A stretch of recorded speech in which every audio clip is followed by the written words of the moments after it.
¿Estás listo, Rafa? Estoy súper listo, Norman.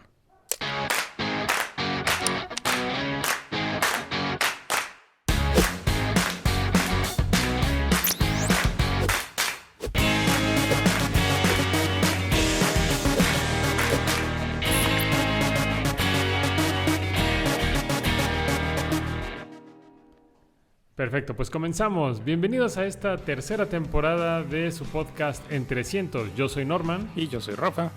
Y pues comenzamos ya esta nueva temporada con mucha información, ¿verdad? Acerca del mundo maker, tecnología, diseño, mundo geek y todos los temas que giran alrededor de esto. Así que en este podcast, ¿qué es lo que vamos a ver, Rafa? En esta ocasión, que es el primer capítulo de la tercera temporada, vamos a hablar un poco de la nueva tarjeta Microbit que se lanzó hace un par de semanas. Queremos platicarles de un proyecto muy interesante que encontramos en internet, donde podemos hacer piezas reciclables con ayuda de una impresora 3D. Y para todos los fanáticos que les gusta esto de la impresión y el diseño, es una muy buena alternativa para crear prototipos. Y también tenemos en la nota geek del día un nuevo sensor que están implementando ahora en Apple para sus nuevos teléfonos. Y por último tenemos una noticia maker que creo que es un proyecto que les va a interesar a todos ustedes y del cual pueden formar partes y apoyar. Entonces no se pierdan este capítulo. Vamos a comenzar.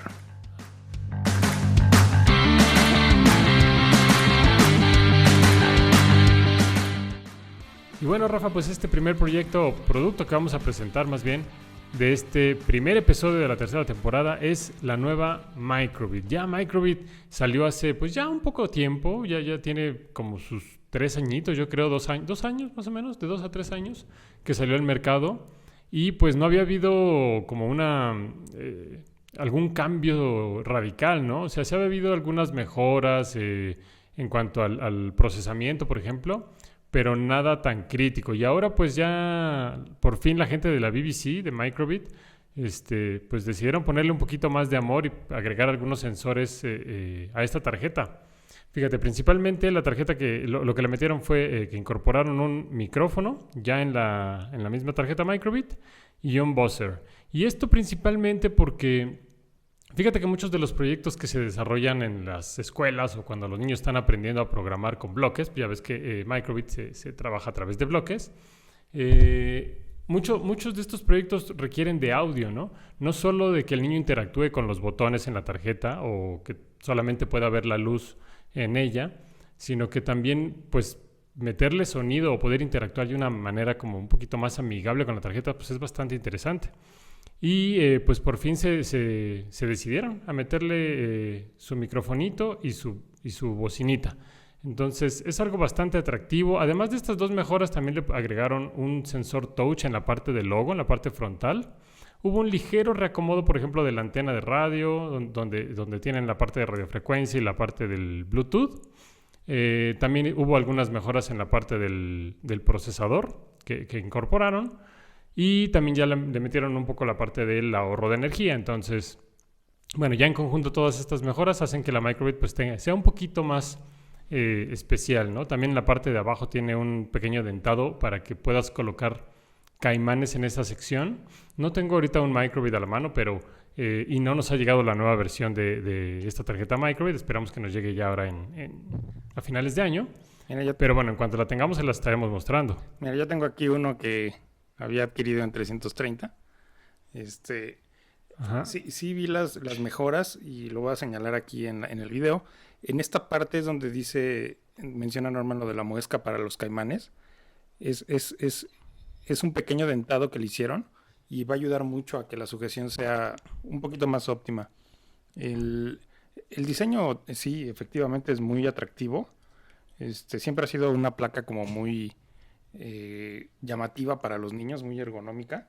Y lo maravilloso... Muy llamativa, pero muy simple y compacta también. Sí, y lo llamativo de esto, o lo que a mí me encanta de la Microbit, es que es súper sencilla de programar. Creo que yo nunca he tenido...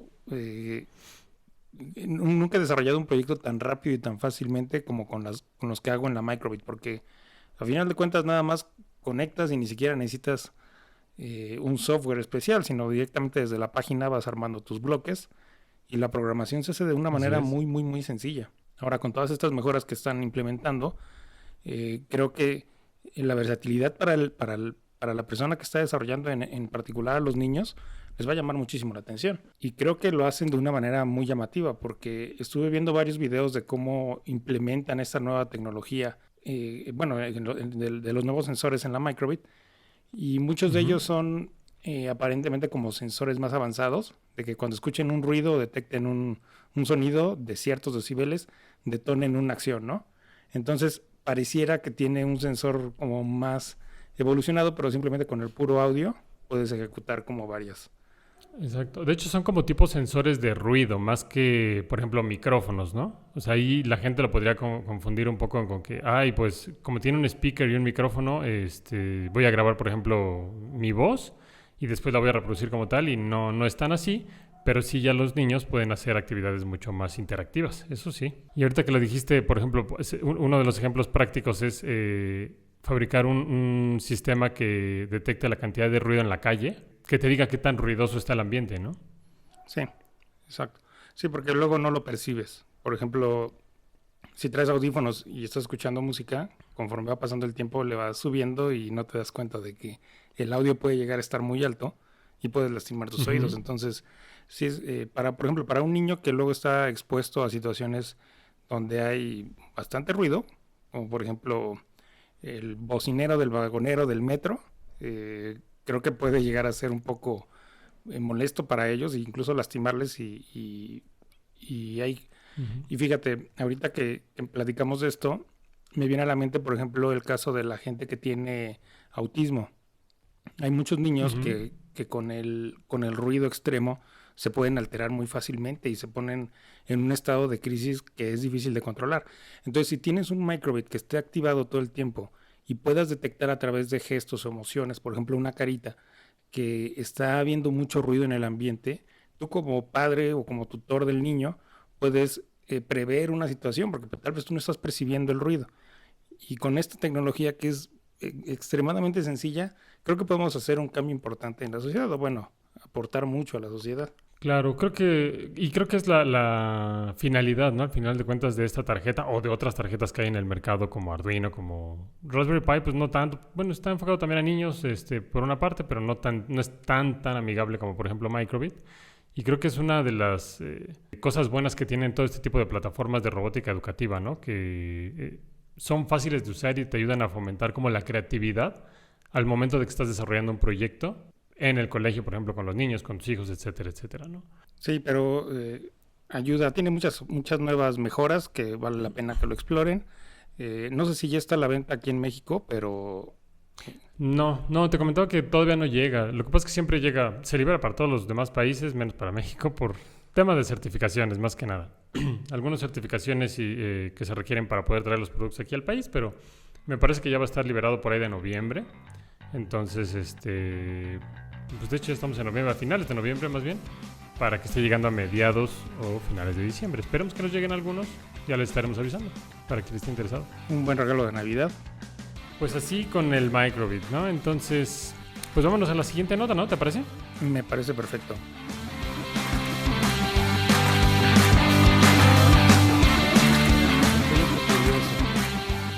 En el proyecto curioso de la semana, les queremos platicar de un proyecto que encontramos. No sé si estás viendo aquí mi pantalla, creo que sí.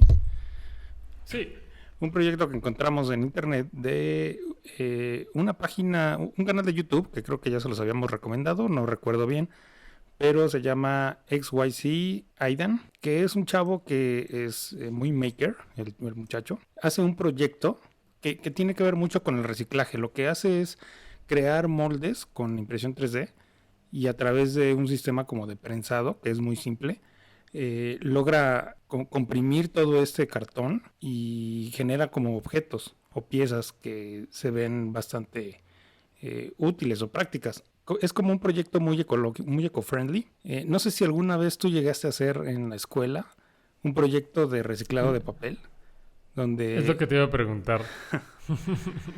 Sí, me recordó mucho a ese proyecto. Utilizaste licuadora de la casa para poder hacer papel reciclado, ¿no? Exacto, agarrábamos Fíjate que yo no recuerdo haberlo hecho. Recuerdo el proyecto como un proyecto escolar que Quizá tú hiciste, no lo sé. Elena también me lo llega a comentar que lo hizo. Pero yo no recuerdo haber hecho papel reciclado con cartón y con papel que no servía.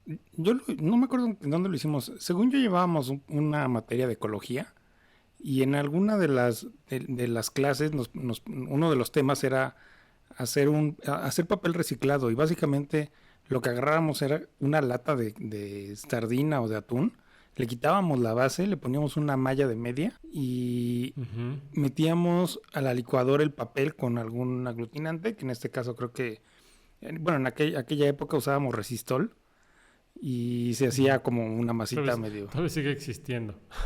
¿Perdón? Todavía sigue existiendo. Todavía sigue siendo el papel por el resistol. Lo dejábamos secar y luego lo metíamos al tendedero así con todo y media y se secaba la Ujú. hoja, la lámina de papel reciclado y de hecho pues ya podías tener ahí tu papel.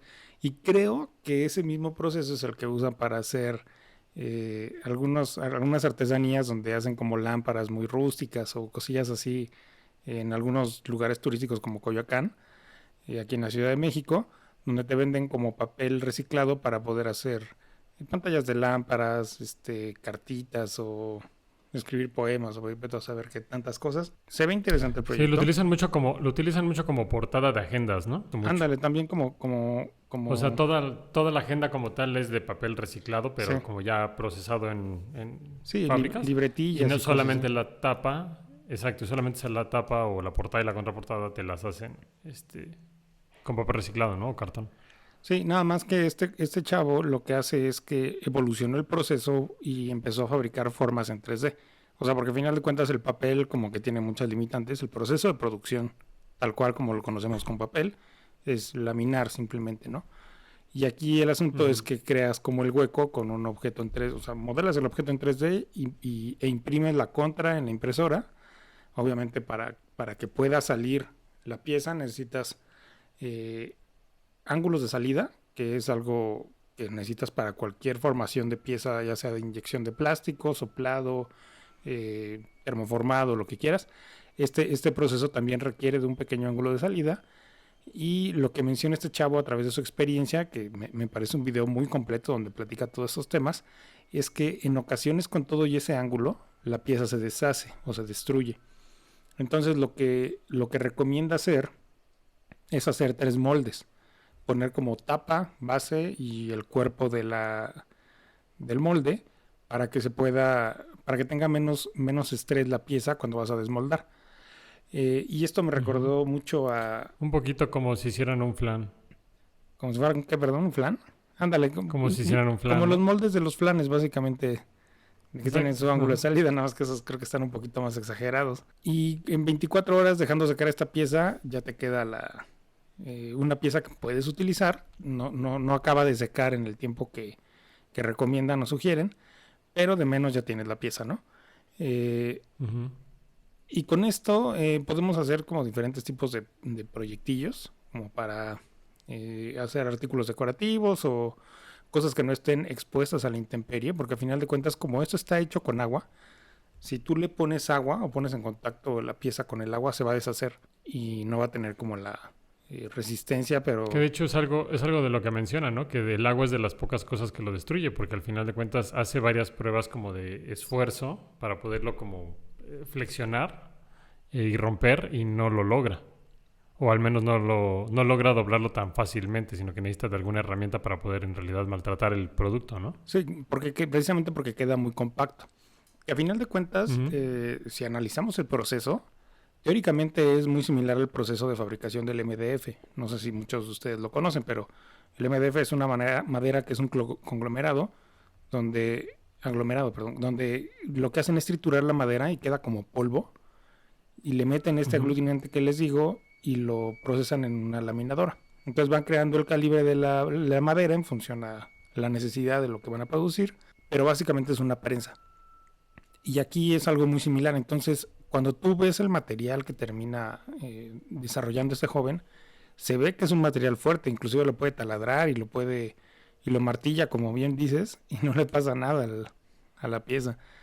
Entonces, hace tiempo también recuerdo que hice un proyecto y utilizamos una fibra de vidrio que le llamaban fibra de vidrio pultruida, que es muy similar, es como triturar la fibra, la meten en resina y la prensan y te queda una pieza extremadamente dura, pero la dureza la comparaban con la dureza del acero. Era diferente. La de la fibra de vidrio. Sí, como con pura fibra de vidrio, Uh-huh. pero obviamente el material tiene sus ventajas y sus contras, ¿no?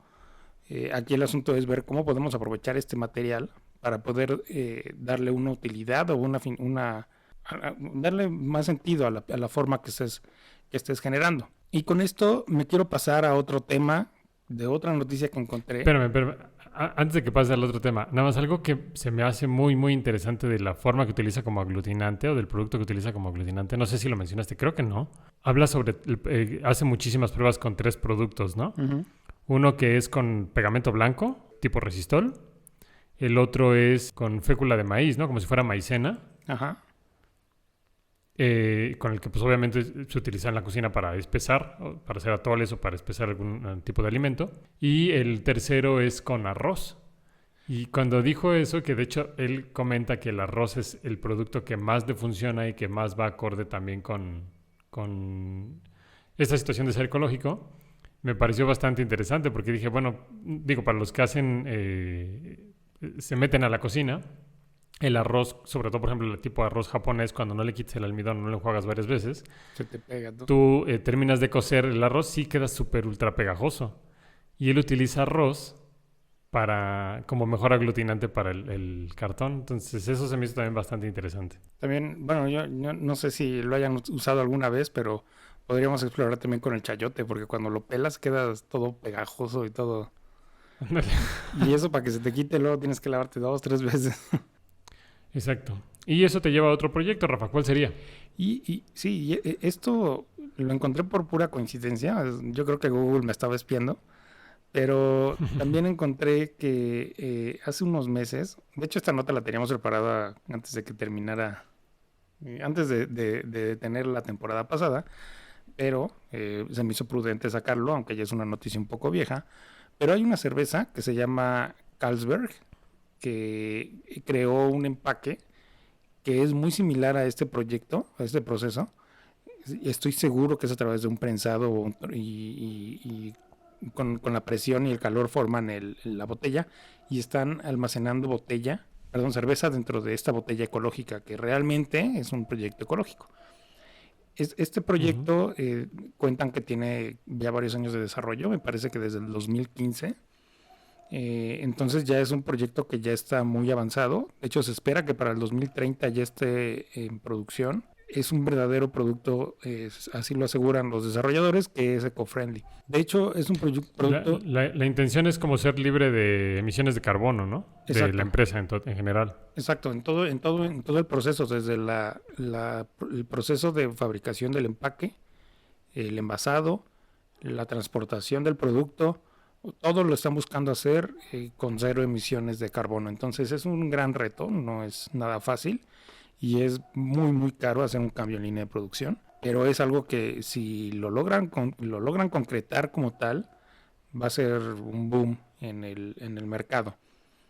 Tal vez incremente el costo, pero es un costo que muchos deberíamos de estar dispuestos a pagar para poder mitigar un poco este efecto invernadero que generan tantos producción de gases de CO2 y todo ese tipo de cosas. Así es. ¿Y tú cómo ves que en realidad se llegue a lograr y que la gente sea consciente y que esté dispuesta a pagar ese sobreprecio para ser más ecológico?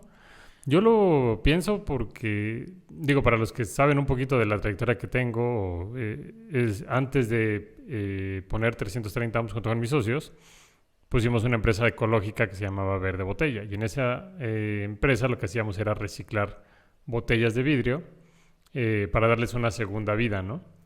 Y fíjate que algo que nos pasaba muy curioso era que todo el mundo en las expos y en las ferias a las que íbamos nos felicitaba por ser tan conscientes y por ser eco-friendly y todo esto, ¿no? Pero cuando les dábamos el precio del producto, como pues al final de cuentas es un producto un poco más artesanal porque tienes que recolectar la botella, lavarla, desinfectarla, cortar, pulir y hacer todo este proceso.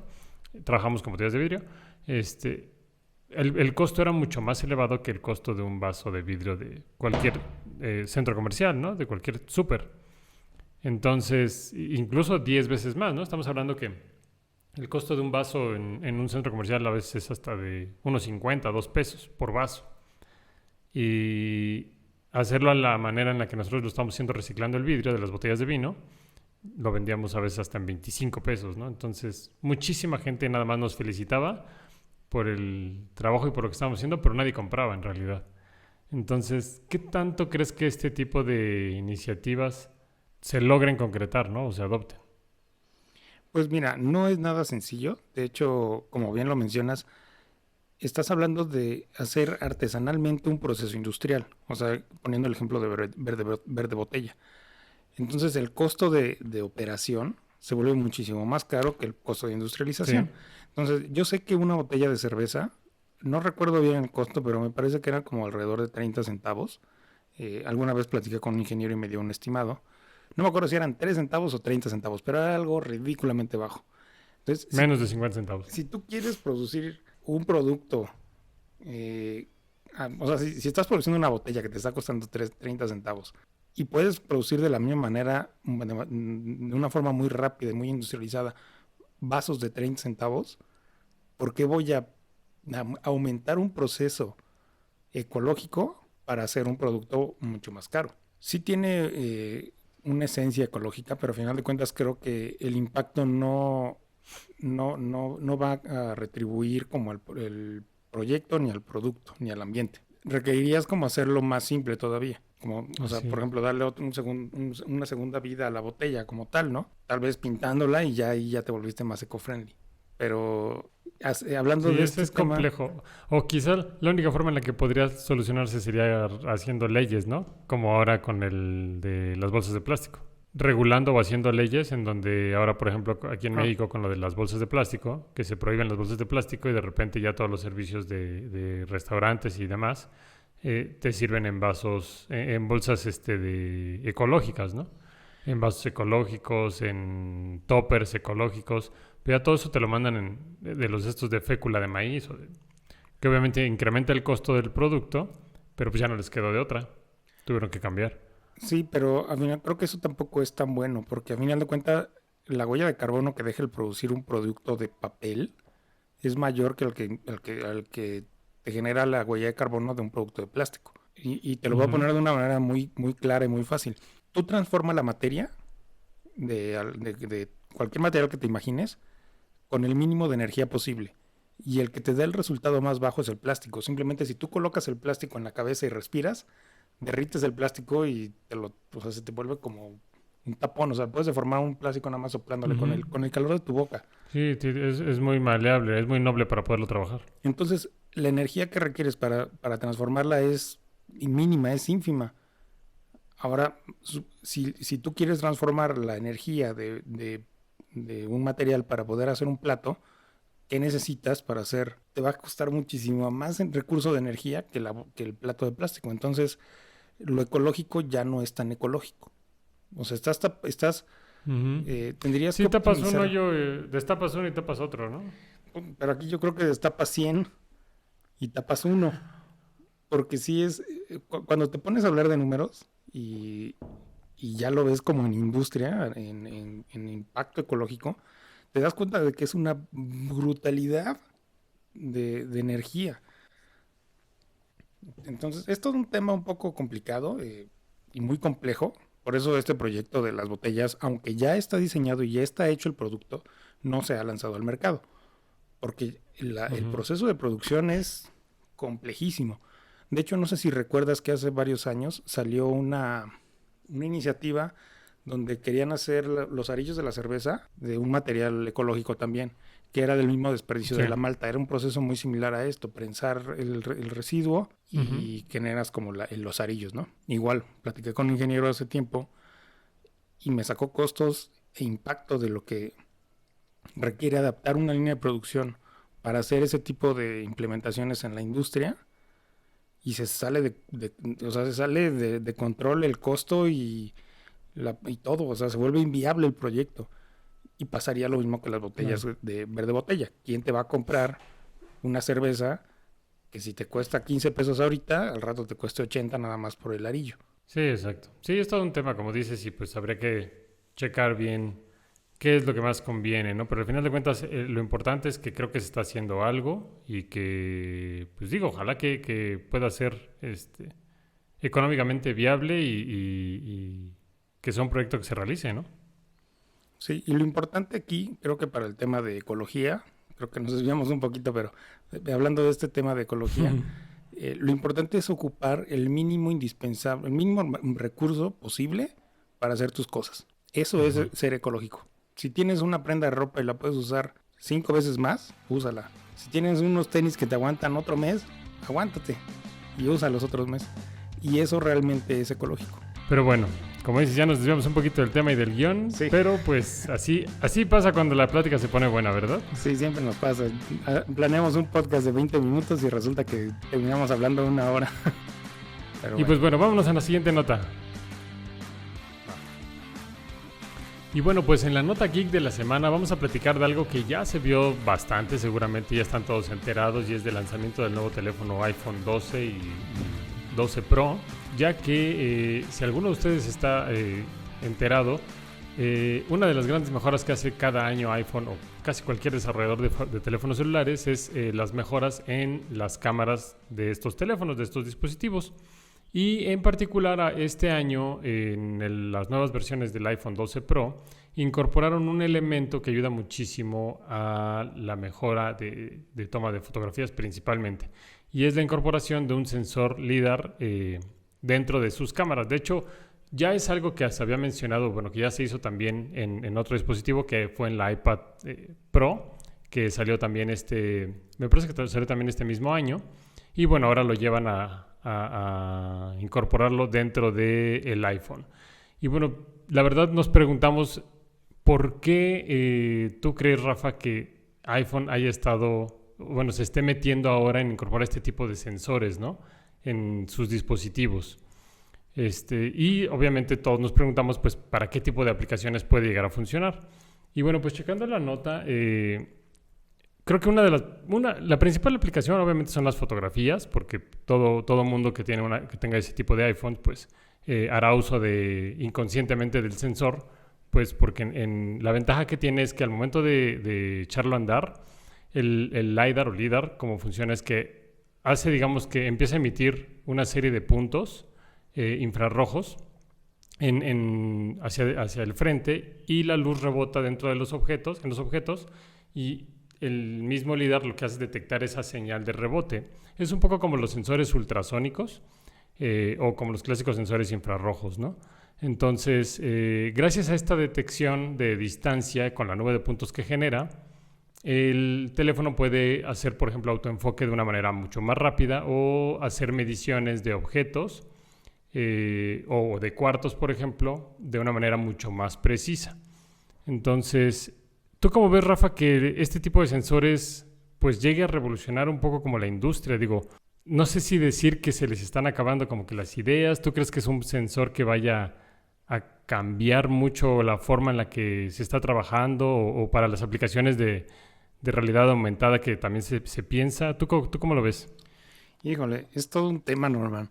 Pero para empezar, creo que fue un paso importante porque Apple a partir de este año está demostrando como una implementación de tecnología como un poquito más revolucionaria dentro de sus productos. O sea, no solamente es acerca de ese sensor LiDAR, sino también los procesadores que presentó hace poco también tienen una tecnología muy interesante, que después hablaremos de ella. Pero esta tecnología sí viene a crear un nuevo nicho de mercado.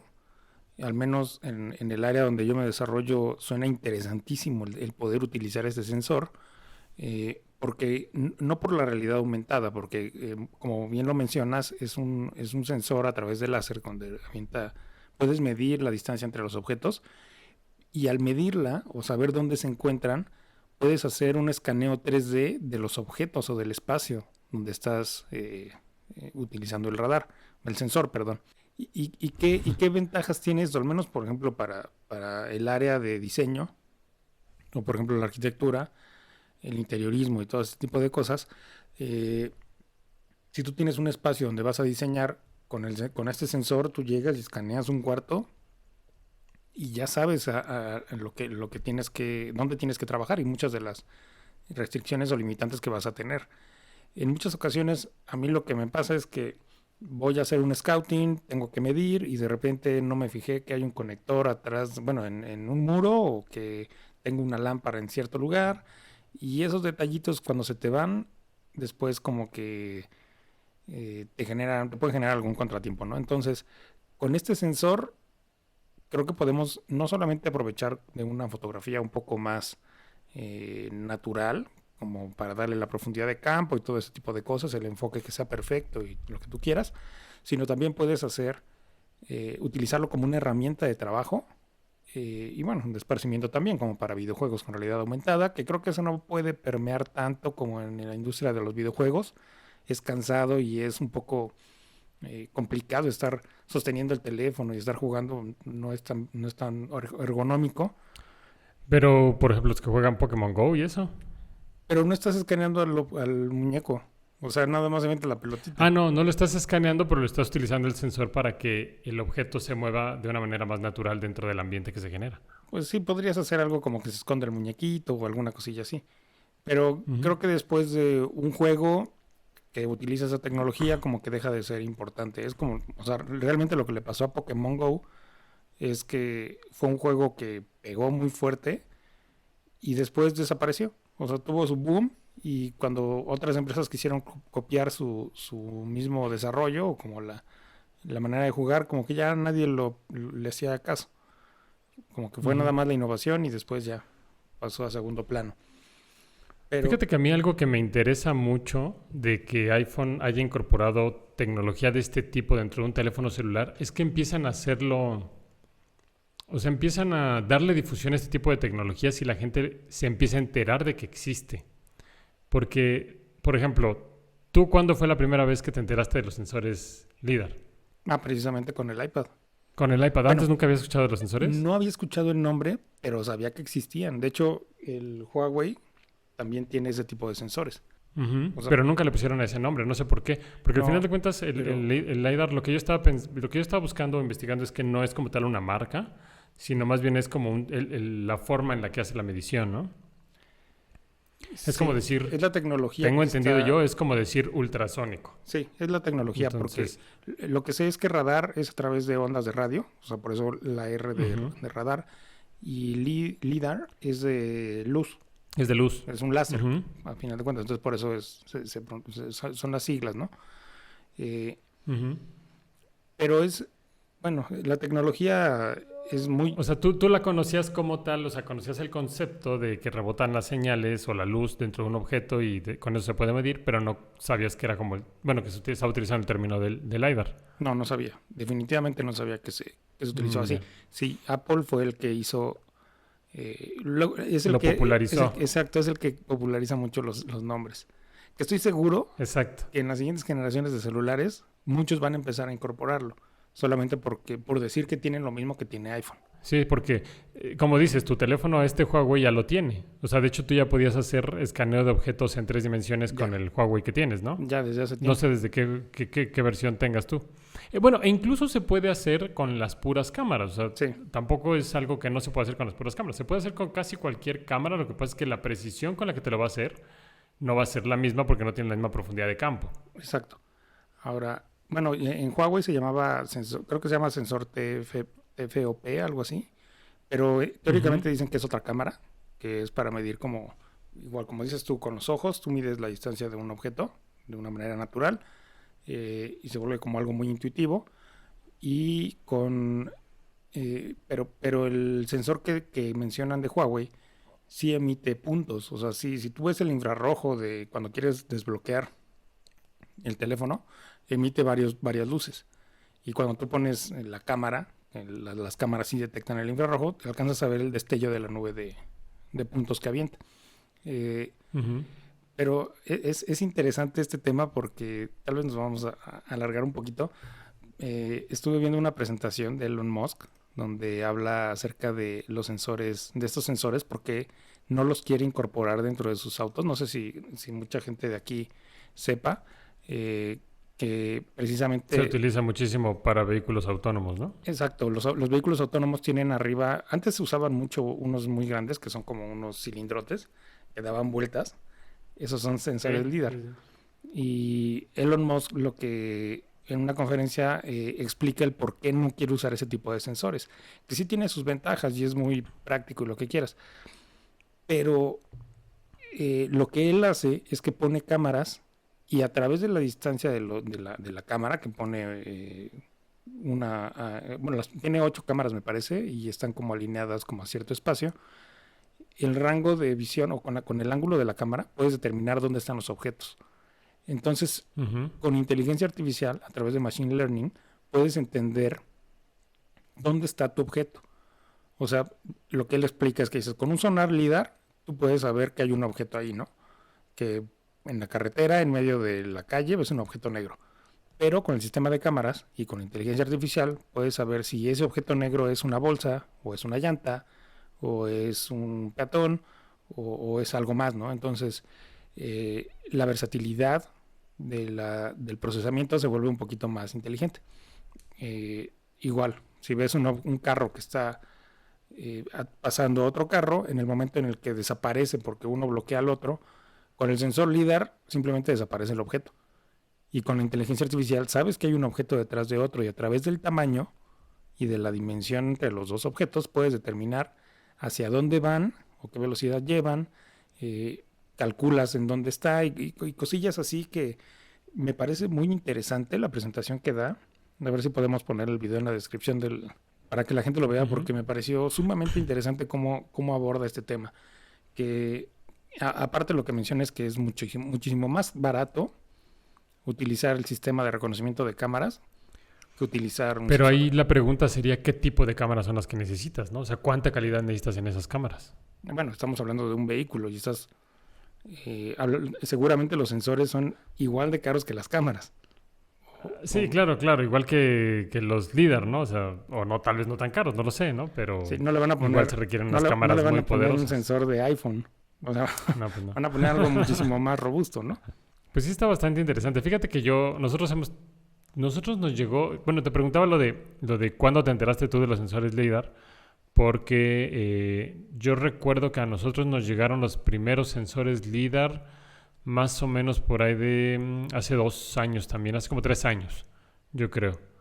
Y al principio tenían muy, muy buena aceptación porque empezó a ser, obviamente ya era como una novedad dentro del mundo de la ingeniería de los que están desarrollando y todavía lo es, nada más que pues, al final de cuentas son sensores muy caros. Pero lo que te quería comentar es que poco a poco se han ido miniaturizando más y más y más. Y a mí lo que me llama muchísimo la atención, y es algo que quiero hacer como un apartado en 300 para otro canal o tal vez dentro del mismo canal, no lo sé, es abrir dispositivos electrónicos que tengan este tipo de tecnología para ver el tamaño al que han llegado este tipo de sensores. Por ejemplo, el LIDAR, ¿no? O sea, yo busqué en la página de Benewick, creo que se llama, es uno de los fabricantes de este tipo de sensores. Fabrican los sensores de todos los robots que están en las plataformas estas de Amazon, donde se mueven todos los anaqueles para que puedan enviar más rápido los paquetes. Seguramente lo han visto, ¿no? O sea, llega un robot, como si fueran las aspiradoras estas inteligentes del hogar, levantan toda una plataforma y están moviendo los anaqueles por todos lados para poder acercar los productos a las personas que están despachando los paquetes. Bueno, esta empresa fabrica los sensores LIDAR y los busqué y están pequeños, pero no tan pequeños. Y también busqué en SparkFun, que es uno de los vendedores, al menos que yo conozco, que tiene este tipo de sensores. Y también el sensor es pequeño, pero al final de cuentas no dejan de ser como 2 centímetros de ancho, un poco más de 2 centímetros de ancho, por 1 y cacho de alto. Y se ven las dos lentes pues bastante marcado, ¿no? Si quieres también, les ponemos aquí la imagen. Pero se ven las 2 lentes, tanto el emisor como el receptor, bastante marcados. Y yo no me explico, digo, ya encontré algunas fotografías de cómo es el sensor LIDAR de iPhone, pero es una cosa diminuta, pero entonces tengo ganas de que alguien, si tiene un iPhone 12 que no le sirva, que quiera, que no sepa qué hacer con él, no lo tire a la basura, préstemelo para abrirlo y para sacar ese sensor y mostrárselo a todos ustedes. Y lo mismo quiero hacer con algún teléfono con el sensor de huellas dactilares. Porque el avance de la tecnología en todos estos tipos de dispositivos lo que hace es miniaturizar tanto que a mí, no sé tú, pero a mí no me cabe en la cabeza cómo son esos sensores todavía, a pesar de que estamos muy metidos en esto, ¿no? Sí, estamos hablando ya de nanómetros. O sea, creo que... No, deja los nanómetros. No sé si viste, como dices, lo vamos a comentar en otra de los episodios, pero de los nuevos chips de Intel, dice que tienen 17 trillones de transistores. O sea, ¿cómo diseñas 17 eso? trillones de transistores en esto. O sea, es absurdo. ¿Cómo se lo metes? ¿Cómo diseñas eso? Yo una vez vi unos diagramas de cómo haces mucho zoom. No, pero una vez vi cómo diseñaban los diagramas de los procesadores de Intel, de los primeros, y es una locura. Ajá. O sea, tienen una cantidad de pistas en el desarrollo que es absurdo. O sea, te vuelves loco nada más de estar... Sí. Pero bueno, eso ya es tema de otro episodio de podcast. El punto es que es impresionante todas las aplicaciones que se pueden hacer con este tipo de sensores, con este en particular, el LiDAR. Algo que como te comentaba, me gusta muchísimo es que, de hecho, investigando un poquito sobre cuáles son las aplicaciones de este tipo de sensor, obviamente la gran mayoría de la gente dice para drones, para mapeo, para como estos, ¿cómo se le llaman? Mapas de levantamiento, ¿no? Sí, como mapas topográficos o de curvas de nivel.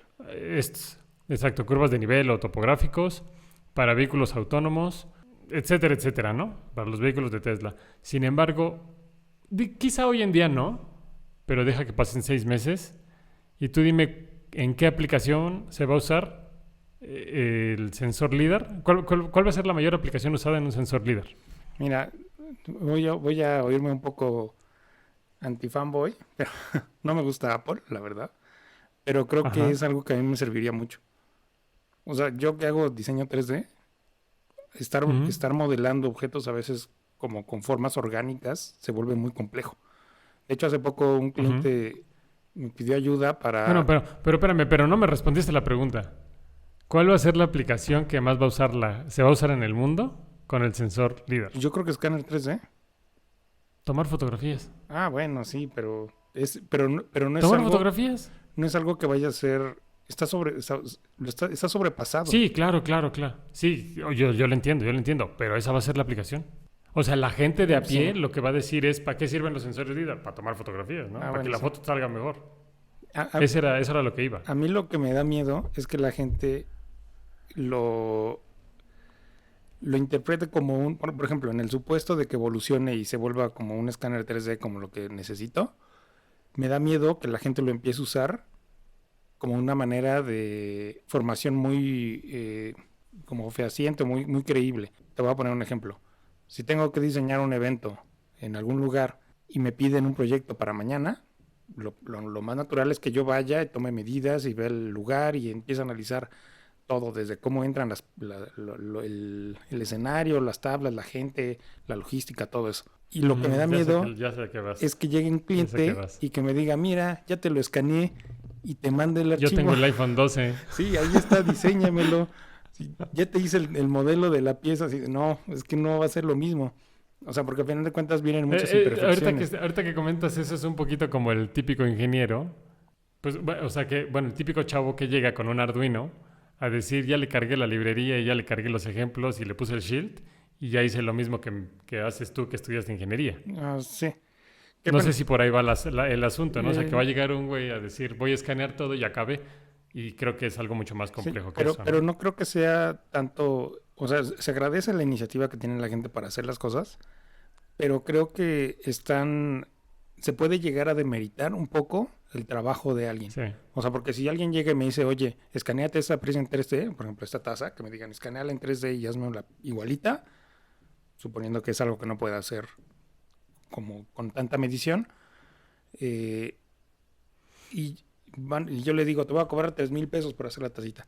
Y si me dicen, oye, pero con el iPhone yo te lo escaneo en 20 segundos. Yo te lo escaneo, te lo paso, ya nada más le pones del color. Ajá, exacto. Entonces, lo que me da miedo es que se demerite un poco el trabajo de la gente. Sí. Ese es el... Hay que tomar la tecnología con cuidado. Sí, hay que saberla saber cuáles son los límites que tiene y bueno, son muchas cosas porque igual pasa con la impresora 3D, ¿no? Saludos. Vámonos a la siguiente nota. Vámonos a la última nota y queremos hablarles un desarrollo maker que también se está gestando, todavía no termina como tal. El proyecto se llama Proyecto Pepas, lo pueden encontrar en la página de 330 ohms. Hay una sección que dice noticias y ahí podemos encontrar la nota donde está hablando de este proyecto, donde desarrollaron un sintetizador a partir de Arduino. Es algo que al final de cuentas no es como algo que sepamos como tan a fondo. Yo siento que es algo muy complejo, pero este chavo que está desarrollando esto ya lleva mucho avance en cuanto al desarrollo del proyecto y sube un video donde se empieza a ver cómo interactúa, cómo operar esta máquina que es un sintetizador para generar sonidos. Entonces se ve súper interesante. Yo creo que es algo extremadamente complejo. Lo hace obviamente por MIDI, que creo que es como lo más sencillo para programar ese tipo de sonidos. Y este proyecto ustedes pueden apoyarlo ya sea con conocimiento, contactando al desarrollador, y viene toda la información ahí, las librerías en GitHub y viene la página en SoundCloud del desarrollador por si quieres escuchar como algunas de las cosas que ha desarrollado este artista, bueno, este ingeniero, artista, no sé cómo llamarlo, músico, este todólogo. Maker, hobbyista. Sí, pero es un proyecto que se ve bastante interesante. La gente que le gusta todo lo que es audio y desarrollo de música, creo que le podría llamar la atención. Y cuando vi este proyecto, Norman, me quedé fascinado. Yo he querido hacer como algo similar hace muchos años y no entiendo cómo producir un sonido. Si tienes ganas de hacer algo así, aquí en México yo conozco un chico que se dedica a eso. No sé si tú lo conoces. Tiene una página que se llama Christopher Galicia, él. Saludos, Chris, si nos estás viendo. Y él tiene una empresa que se llama Audiomáquinas. Y tiene toda una comunidad grandísima. ¿No lo conoces? No, nunca lo he visto. ¿No? Checa Audiomáquinas en internet, vas a encontrarte con su canal. Él se dedica a dar cursos y talleres de sintetizadores analógicos, en donde justo arman desde cero pues, sus propios sintetizadores. A veces ya tiene, creo que unos como medio estándar, y tiene otros en donde pues le conecta, digo, de lo poco que he visto, le conecta alambres. Ese, el de hasta arriba, Sí, lo estoy viendo. Le conecta alambres y resortes y perillas, le ponen todo así como muy, casi como si fuera basura, o al menos a mí me da esa impresión, y con eso genera música o ruidos, ¿no? Sus cajitas de ruiditos. Está bastante interesante, tiene unos videos muy chidos y da muchísimos talleres aquí para, pues para que quien se anime o quien le guste este tipo de áreas de sintetizadores se pueda meter con ellos. Y la otra persona que conozco que hace algo similar es se llama Mateo, la empresa se llama Jaltex, donde también hacen unos controladores MIDI custom. Ese ya es como un poco más, creo que profesional, porque ahí lo que hace él es armar la caja del sintetizador a la medida con todos los potenciómetros, los sliders y todo lo que quieras, digamos, muy a la medida.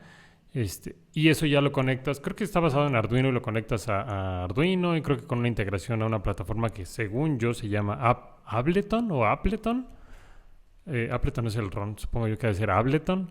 Y ahí puedes conectar tu consola custom para hacer tus propios sonidos. Entonces, esas dos son al menos las que yo conozco, si te interesa, de veras. Creo que le puedes echar un ojo a ellos. Suena muy interesante. De hecho, yo lo que te quería comentar es que bueno, la gente que es fan de estar viendo cosas en Netflix, un documental de la historia de los videojuegos, y entrevistan a la persona que desarrolló toda la música y los sonidos de Donkey Kong cuando hicieron el primero, que tiene sonidos muy bonitos y muy llamativos para el juego, que se ven como muy integrados. Pero cuando te pones a pensar en toda la ingeniería que hay atrás para poder crear un sonido, o sea, se sale de mi mente, de mi cabeza. Yo no entiendo cómo pueden crear sonidos de la electrónica, que es lo que a mí me parece maravilloso, que por eso este proyecto que mencionamos de ya que está en la página de 330, me parece algo que se sale de lo común, o sea, no es algo que encontremos como tan seguido, ¿no? Sí, pues vamos a dar una checada y vamos a publicar más notas relacionadas para que la gente se pueda dar una idea de todas las cosas que pueden hacer con este tipo de sintetizadores o de secuenciadores de señales. Igual y si a la gente le gusta el video y quiere que entrevistemos a estos desarrolladores, pues que nos manden ahí, que pongan en los comentarios a ver si los logramos contactar y que nos den una Se platicadita. cotizan, pero a ver si lo conseguimos. Pues no estaría mal. Bueno, y eso es todo por este primer episodio de ya la tercera temporada que arrancamos el día de hoy. Y recuerden que estamos estrenando un nuevo formato, así que Rafa, pues platícales nuevamente de qué se va a tratar esta nueva temporada, cómo va a ser el formato. Vamos a platicar todas las semanas del producto de la semana, el producto curioso de la semana, hablando de diseño, mundo maker, desarrollo, todo esto, la nota geek de la semana y el proyecto maker. A ver qué tal nos sale. También esperen nuevas sorpresas, tal vez por ahí tengamos unos nuevos colaboradores que se incorporen, pero tenemos que empezar a... Y patrocinadores. Ojalá. Y no se pierdan el siguiente episodio. Déjenos sus comentarios. Si les gusta. Recuerden que si tienen algún proyecto que quieran publicar, nos lo pueden mandar a nuestras redes sociales, ya sea a la de Rafa o a la mía. Yo estoy como Norman-MB en Twitter. Y yo estoy como... O nos pueden buscar. Yo estoy como Rafaelote330. Muchas gracias por acompañarnos. Esperamos que les haya gustado este podcast. Déjenos sus comentarios, denle like al video. Síganse cuidando. Suscríbanse y nos vemos a la siguiente. Chao. Bye.